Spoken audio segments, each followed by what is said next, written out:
Creatine for muscle mass. There's probably no supplement that's been more tried and true and analyzed and reanalyzed than creatine. Creatine is a natural compound found in meat and fish.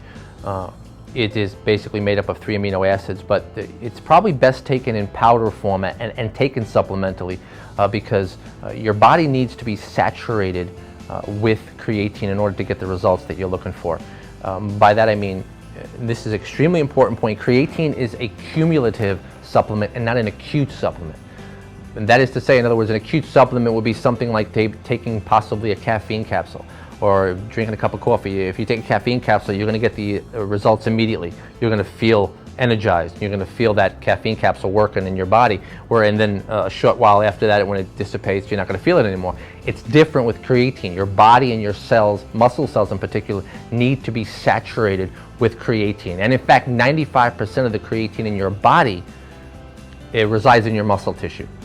So you want to make sure that you saturate your body with creatine. You want to probably do a 1 week, what we call a 1 week loading phase, and then you could drop off to less than that after that.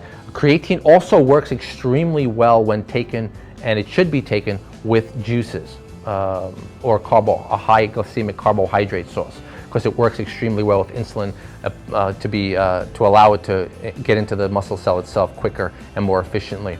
So what creatine is going to do is it's going to increase your energy, the body's production of ATP. It's going to increase your muscle cell volume.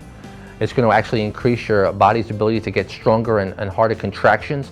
It's not rare for people who take creatine after a loading phase, after a couple of weeks in of taking creatine. It's not rare for them to see themselves 10-15% stronger, sometimes even greater. One of the major complaints from those who take creatine is that they say that the creatine causes stomach disturbances. I mean, anything in large dosages, creatine is considered a safe supplement, but you shouldn't overdo any one supplement. Your body's always seeking to find its homeostatic place and rest and get acclimated. So it's always good to back off any and all supplements except maybe your macronutrients, your protein, your carbs, and so on, and your healthy fats.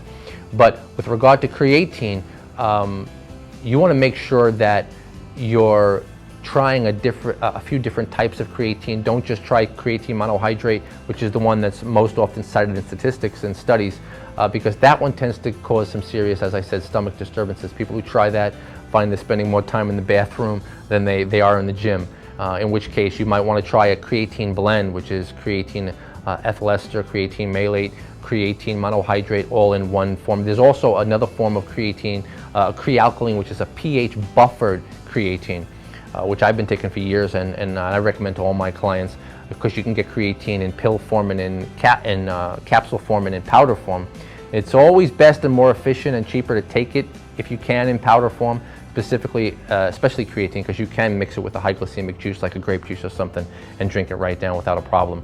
But I would say before you abandon creatine completely, try some of these other sources of creatine, because you're definitely going to want to add it into your program for the muscle gains in size and strength that it's going to bring to you.